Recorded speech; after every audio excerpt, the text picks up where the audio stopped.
Okay, this video will show you how to make multiple question types in your GradecamQuestionTypes assignment.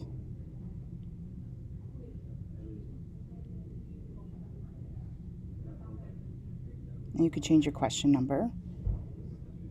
And then I'm just going to edit a few of these questions here. You can put up to 10 letters, and it doesn't matter what letters. So you can do the end of the alphabet, mix them up, mix and match.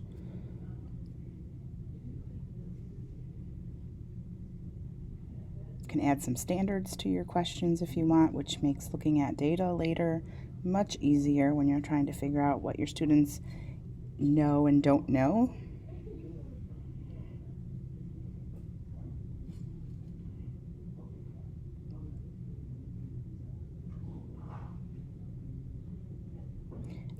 Rubric with capture area is to put extended response areas on the student answer sheets, and you can type your questions here, or you can put it so you could just use your test as the question. So I sometimes put questions here, sometimes I just have them refer to what's on their test.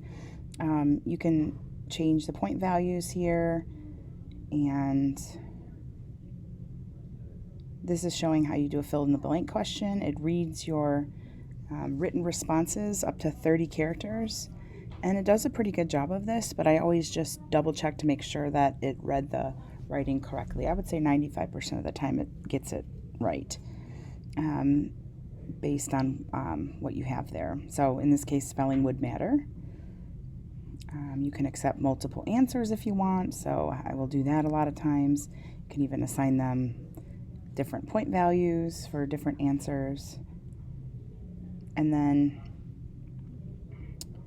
the other thing I want to show here is numeric. You can either use numeric for putting, you can use numeric for numbers, or you can do the grid for numbers. Again, just double check that when you go through that it read it correctly, because it's relying on handwriting recognition. Again, it does a pretty good job, but every once in a while something is amiss.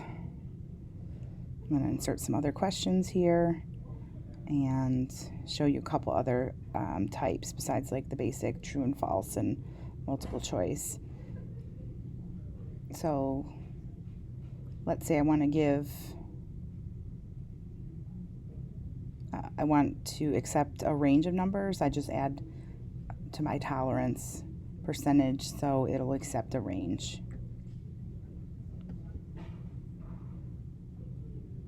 Again, you can write your question type there, or you can write your question there, or you can just go with what's on your test. So in this case, you can play with the tolerance too, so it has a range of answers that you want accepted. And then the last thing I just want to show here is points. Let's say you have them write in a blue book, or you have points that you're giving for participation or for performance, and you just want to bubble in that on that particular assessment you're adding 5 points or 10 points based on what the other thing that wasn't a part of that actual answer document is. And it's nice because it'll then bundle it all in the same assessment score.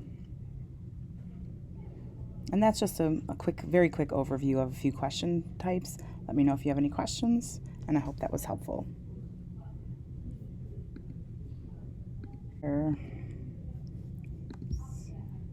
Print my forms, and I usually use have it print my students' names on the forms, but if you have them bubble in their ID, you can change how many digits they're putting in.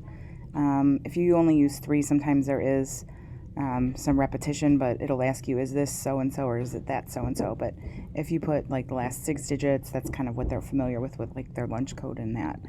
And but the only problem with that is it takes up some space, and a lot of times will spill you over to more pages than you wanted. But that's up to you what you want to do for that.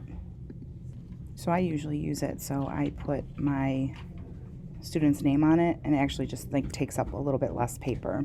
But what it looks like for the students to put their answers, that's why I wanted to show this with their different question types.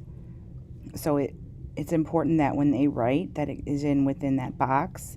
I mean, if a student wanted to write more than this and kind of spilled over to the sides or to the back, I usually grade them by hand first, and then I'll write like a score here. Let's say I read this and this person had a 3, and then I'll go and scan it. So when I go to enter the grades, I know that student got a 3 on that one or whatever it happens to be. But just know when it goes to take a picture of it, that if it's outside of that mark, it's not going to show up. Which is not usually a big deal because you have to grade those by, the computer's not reading that, it's just taking a picture of it, which is nice because if you wanted to ditch your papers for a minute and just read what they wrote on the computer, it usually comes out pretty good. But then for the numbers and these short responses, it is important that they write within those lines in order for them to the GradecamQ to read it correctly. You can even change it when you're going to generate those question types. You can change it so they just write in boxes instead of on a line, and it might be a little bit more accurate in the reading. Let's say you were spilled over to 2 pages here. You can change your size here. I wouldn't make it like 60 or 70 because that's really tiny, but I have squished it down to like 80% in effort to keep it on 1 or 2 pages. When you do front and back, when you're printing these, it will print them on the fronts and the backs. Let's say you wanted to make it larger so it's easier to read, or they have more space. You can play with the size there.